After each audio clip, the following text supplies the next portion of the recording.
There is a silent pain that few name but many carry. It is the pain of closing your eyes, trying to meditate, and feeling like you are failing. The mind does not stop. The body does not relax. Thoughts come in waves that seem even stronger the more you try to calm them. And then comes the guilt. That inner voice that says, if you cannot even be still, something is seriously wrong with you. That voice is cruel, but worse than it is the silent comparison with all the people who seem to find peace on the meditation cushion, on the app, in the silence that should be simple but for you is torture. What I need you to understand now is something that no guru, no app, no guided meditation video has probably told you. According to Dr. Bruce Lipton, one of the greatest scientists in epigenetics, the problem is not your lack of discipline, it is biology. Lipton explains that the cell, when it is in defense mode, simply cannot enter growth mode. The survival system has been activated and the entire organism prepares to fight or flee, not to sit in silence. Unconscious fear reprograms your biology against stillness. And anxiety, that unwanted visitor who knocks on your door every day, is not the enemy of silence. It is silence itself trying to warn you about something. Forcing meditation without first disarming the internal alarm is like asking someone to sleep peacefully while their house is on fire. What few realize is that the anxious person already meditates all the time. Neville Goddard, one of the great masters of creative consciousness, taught that imagination is true meditation, and the anxious imagination is a powerful form of concentration, just misdirected. You focus on the worst-case scenario, mentally repeat conversations that went wrong, rehearse disasters that have not even happened yet. The problem is not lack of focus, it is the direction of that focus. You are already a master of meditation, just on fear. And what this video will do is decode the unconscious desire that lies beneath all this struggle. You do not want to learn to meditate correctly. You want to discover why your nervous system refuses to cooperate. And you want to find the real practice that replaces empty effort with authentic reconnection. That is what we are going to talk about now. There is a pain that no one names, and it starts like this. You sit, close your eyes, breathe deeply, and then the thoughts come like an overflowing river. You try to return to your breath, but 5 seconds later you are already planning tomorrow, remembering something you said 10 years ago, imagining what that person thinks of you. Each failed attempt reinforces the belief that something is fundamentally wrong with you. You look at others who seem to float in peace after 10 minutes of silence, and ask yourself, why can't I do it? This silent comparison transforms the practice into yet another measure of inadequacy, another ruler you use to prove you are not good enough. But there is a little-known concept about anxiety that can completely change your relationship with it. Anxiety is not a mistake of your nervous system, it is an overstimulated biological intelligence. Dr. Bruce Lipton explains that the subconscious does not distinguish real danger from imagined danger. It simply reacts to the program that was installed.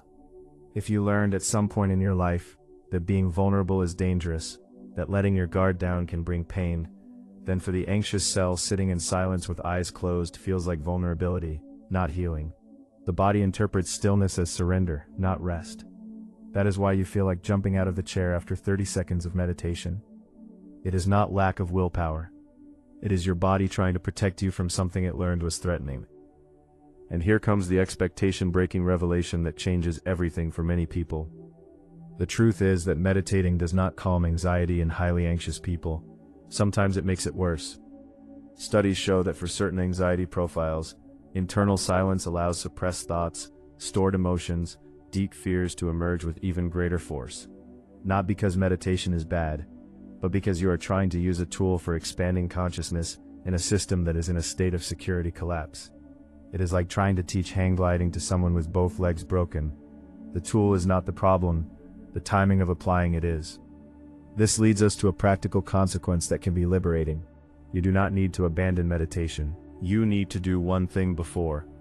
Talk to your nervous system. Explain to your body that it is not under attack. There is a sequence of 3 steps that precedes any true attempt at silence. And 99% of anxious people skip this step. The first step is to name for yourself, right now, I am not in real danger. The second is to ask the body where it feels the anxiety and thank it for trying to protect you. The third is a breath, that does not ask your mind to calm down, only that your exhale is longer than your inhale. It is simple, but it is not easy. And it is what prepares the ground for any true silence practice. Let me give you an image to hold on to. Imagine a wounded animal being taken to a spa room with ambient music, scented candles, soft lighting. It will not relax. It will look at the doors, look for escape routes, feel every sound as a potential threat. Your anxious mind is that animal. You do not teach a wounded animal to meditate. You first remove the splinter, stop the bleeding, restore the feeling of solid ground. After that, silence stops being a prison and becomes a shelter. The question that remains is, which splinter are you ignoring while trying to force silence? There is an invisible mistake that has kept you trapped for years, perhaps decades. You treat anxiety as an enemy to be defeated, something wrong that needs to be fixed, erased, eliminated. But anxiety is not your enemy. It is an exhausted messenger. Every racing thought, every tightness in the chest, every sleepless night is your alert system working overtime, trying to protect you from something that has already passed. The problem is not the alarm. The problem is that no one turned off the off button after the real danger left. And now the alarm rings nonstop, not because there is a fire, but because the detector is stuck. The science that your meditation instructor probably did not tell you is this. The prefrontal cortex, the part of the brain responsible for conscious focus, directed attention, the ability to choose where to place your mind, partially shuts down during anxiety crises. Executive control goes away. You cannot concentrate because the region of the brain that allows concentration is simply offline. You are trying to meditate with a damaged autopilot. It is not lack of discipline. It is not spiritual laziness. It is biology. Your brain made an unconscious decision that internal focus, at this moment, is not safe. And it is right from a survival perspective. Now I'm going to tell you a counterintuitive revelation that Dr. Bruce Lipton brought to the world. Most anxiety triggers do not come from giant traumas, from those heavy stories we only tell a therapist after months. They come from subconscious programs installed before the age of 6. Your tense mother who took a deep breath before speaking. Your absent father who only showed up when something went wrong. That time you were punished for crying, for making noise, for taking up space. Your body learned that silence is not safety. Silence is a sign that something bad is about to happen. That is why when you close your eyes and try to meditate, your body activates exactly that old program. It is trying to prepare you for the blow that comes after the silence. And there is more. There is a silent factor that sabotages your vibrational frequency that almost no one mentions. Anxious people live in a state of broken heart coherence. The heart and brain do not synchronize. They send signals out of alignment, like an orchestra where each musician plays a different song. Traditional meditation tries to calm the brain, but the heart continues to beat out of alignment. And the heart, did you know, sends more signals to the brain than the brain sends to the heart? You're trying to fix the antenna when the source of the signal is distorted. That is why anxiety is felt in the chest before it is thought in the head. That is why you cannot reason your way out of a panic attack. The heart has already raced before the brain understood what was happening.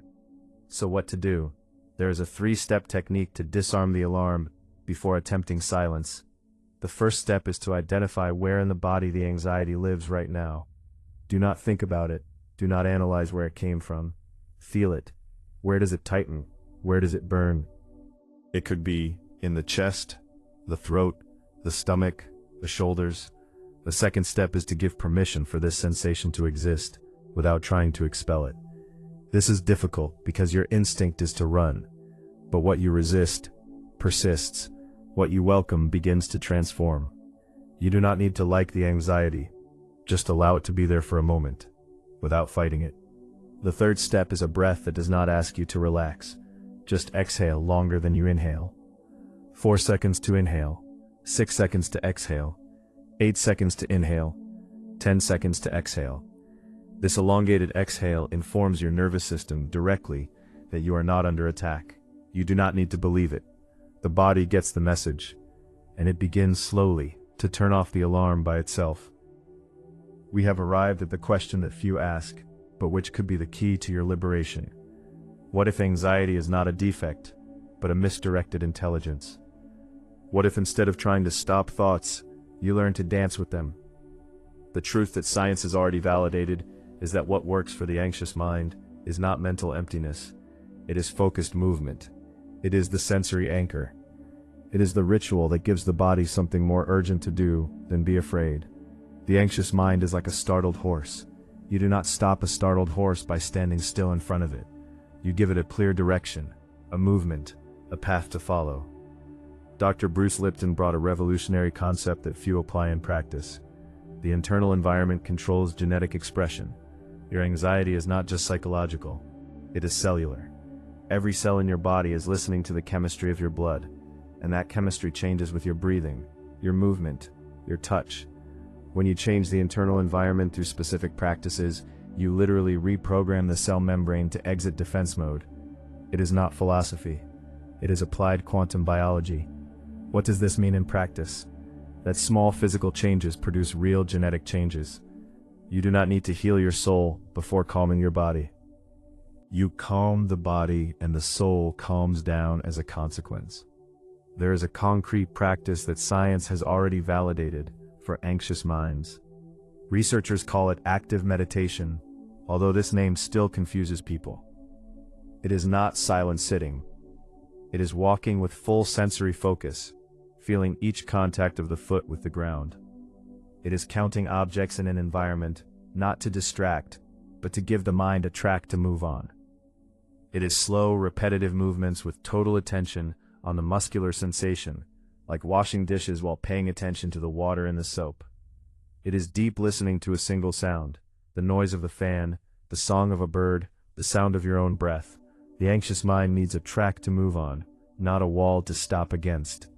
When you give it a clear track, it runs on it naturally, without resistance, without struggle. Joe Dispenza, another great name in spiritual neuroscience, uses a powerful analogy. The anxious brain is like a road with deep ruts, the kind the car already falls into by itself. Negative thinking runs in those ruts automatically, without you needing to make an effort. Meditating in silence asks you to leave the road and walk through the bush without a trail. For an anxious brain, this is disorienting and frightening. It does not know where to step. Every branch seems like a threat. What works is building a new parallel road. Repeating a movement, a breath, a sensory focus so pleasurable, so predictable, so safe that the brain naturally wants to enter it. Anxious attention is not tamed by willpower. It is redirected with better bait. The bait is a body in motion, a rhythmic breath, a sensory anchor that the brain learns to recognize as safe. And then something beautiful begins to happen. You notice a sign that your frequency is changing. It is not that anxiety has disappeared. It is that you stopped trying to get rid of it. You started using it as fuel for presence. The adrenaline that used to paralyze you, that threw you into bed or made you flee from situations, now turns into sharp attention. You are more awake, more alive, more conscious. The racing heart turns into focus energy. You are no longer running from imaginary danger. You are using the same energy to be fully present where you are. The mind that does not stop turns into the ability to observe without reacting. You see the thought pass, feel the emotion rise, but you do not need to grab them. You have not cured anxiety. You have done something more difficult and more transformative. You have learned to sit in the eye of the hurricane and not be carried away.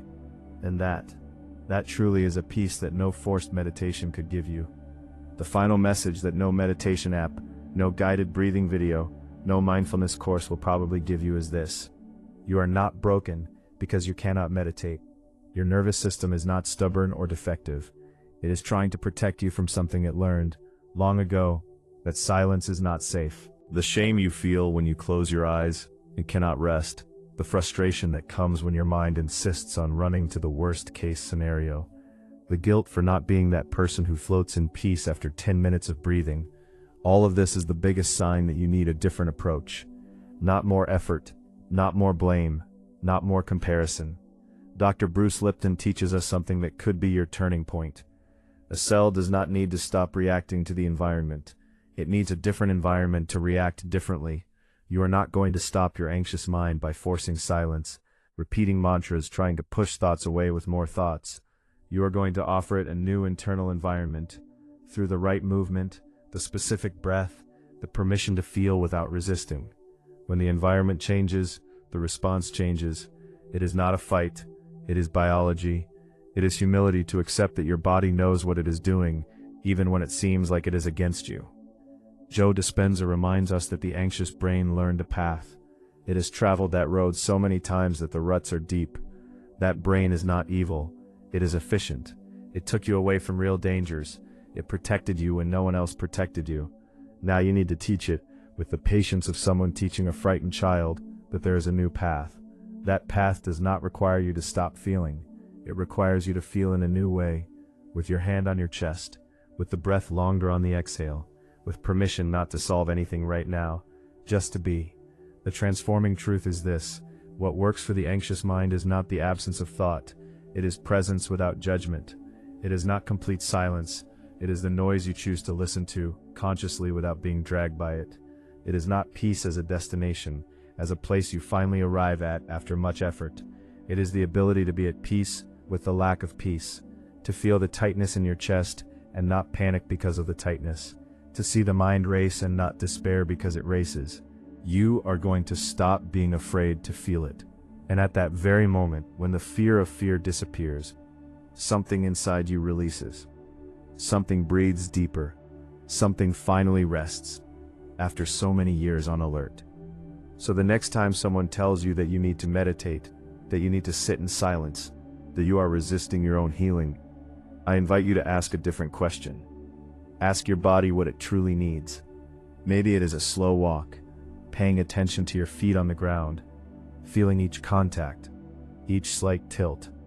Maybe it is spending 5 minutes running your hand through running water, feeling the temperature, the texture, the sound. Maybe it is sitting in a different place in your house and counting 10 blue things in the environment, without judgment, just observing. This is no less spiritual than sitting in silence. It is more honest with your nervous system. And honesty with your biology, with your limits, with your rhythm, is the first step toward a peace that needs no pose, that needs no performance, that needs no approval. A peace that only needs true presence. And that presence you already have. You just never learned it could be like this.